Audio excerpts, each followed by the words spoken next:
To add fizz of motivation to your day.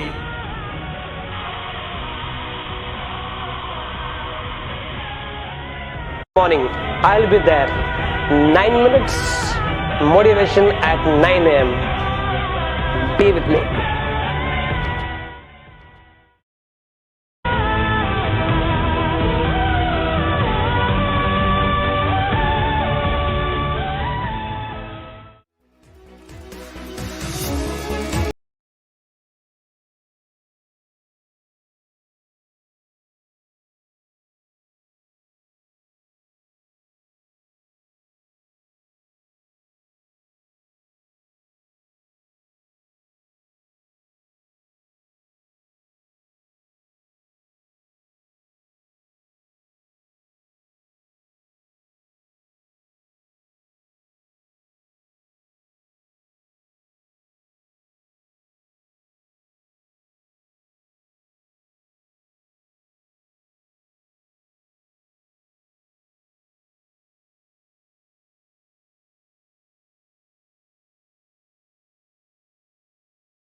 Hey world, 9 minutes motivation at 9 a.m. is inspired by me and sponsored by the Kingdom College, preparing you for life.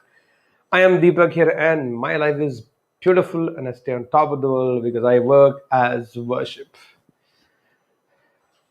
Library of Alexandria got burnt. Almost everything was lost. Just few books were left. They did the auction of almost every book that was left. One half burnt book was left aside. Nobody bought it because it half burnt. A beggar also happened to pass from that place of the auction, and he just randomly picked up that book and asked how much to pay for this. They said, pay anything, what do you want to pay? Nobody's buying it. He took the book by paying some small amount, some curiosity. He just flipped through the pages of that book, and in one of the pages he read that on certain bank of a river there lies a very precious stone which is worth millions and millions. The beggar said, anyway, I have nothing to do in life, only begging. If I can find this stone in that bank of river, I will be a millionaire for a lifetime. So there was a simple note mentioned that how to identify that stone among all the stones and pebbles that will be on the bank of a river. We mentioned that that stone will be a little cooler than all other stones and pebbles lying on the bank of the river. Keeping this in the mind, the beggar, with all the money that he could save with his begging, went days of journey, reached this bank of a river, and saw that there are so many stones and pebbles on the bank of a river. Now, how to identify that? He knew it was the coolest one among all. So he had to start, and he did not know how much time it will take. So he started picking up randomly one stone after one stone. After some time, he realized that he's picking the stone and dropping it back. Then again, he might pick up the same stone. So he stuck with an idea. He said, I'll pick up the stone, and if it is warm, I'll throw back in the river. So I know I have already checked and verified it is not a precious stone. With his brilliant understanding, he bent down, picked up the stone. It was warm. He threw it in the river. He again picked up warm stone, threw it in the river. Again went down, picked up a stone, warm, threw it down, threw it back in the river. Like this, morning became afternoon. He was tired. He stopped for some time, eat something what he had with himself, again with more willpower and strength and inspiration by himself. Again went, bent down, picked up a stone, warm, threw it in the water. Bend, picked up the stone, warm, threw it in the water. Bend, picked up the stone, warm, threw it in the water. Afternoon became early evening, and this thing was happening since morning. Bend, pick up warm stone, throw it in the river. Bend, pick up warm stone, throw it in the river. Bend, pick up warm stone, throw it in the river. Bend, pick up cold stone, and he threw it in the river.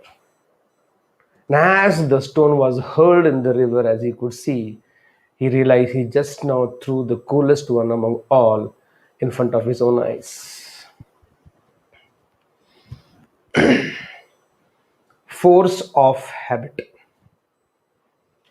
Force of habit that you and me keep doing for all the time makes us do almost everything similarly for a lifetime. And when we get some brilliant opportunity or a brilliant breakthrough or a great relationship that could have emerged out of this new person, we just miss it. Force of habit. And that's the biggest weakness of human being is that we do something so repetitively, even if it is mediocre, we don't want to change it. We don't want to break that pattern. We don't want to break that habit and keep doing it so much so that even when sometimes just out of nowhere, out of the blue, you get something that could be a breakthrough for a lifetime, we just miss it because we are habituated to do some things or few things or all the things in such a set pattern, in such a same thought process, that we are just not able to see something that could have been life changing, life enhancing, and we could have had a better, much beautiful life than what we already have. Force of habit. I always tell this to myself. Just because I'm doing it like this for quite some time itself is a reason for you to change. Break the pattern, break the thought process. Let's create a new template. Let's create a new die in our mind to create something new from our same similar life that we go through every day. Force of habit. And that's how we have picked up. And problem with habits is most of us, our habits are either bad or so ordinary or so mediocre that we don't feel just going beyond that comfort zone. Then if this is true, then why not to create some fabulous habits, some fabulous, brilliant, inspirational, motivational, progressive, positive habits. That because if that is the weakness of a human mind, then let's create a platform, let's create a thought process, let's create a template that is completely designed for success, happiness, great relationships, breakthroughs, looking for new things in life. And with that habit, let's create. If that is the weakness, then let's create that weakness into strength, or our force of habit of doing certain things very ordinarily or very with a lot of mediocrity and just bad habits, we will reach nowhere in life. If same is the truth, then let's create some fabulous habits, do it over a period of time. And force of habit will make sure that we don't get into any unwanted distractions in life, because our weakness has now turned into a strength, and we are holding ourselves habituated to great things in life, beautiful things in life, successful things in life, happy things in life, and beautiful relationships in life. With that belief, either let's break a habit or let's form a great habit. With this belief, let's start the day. Here we go. I believe I can. I believe I believe I can. Guys, go, set, and grow.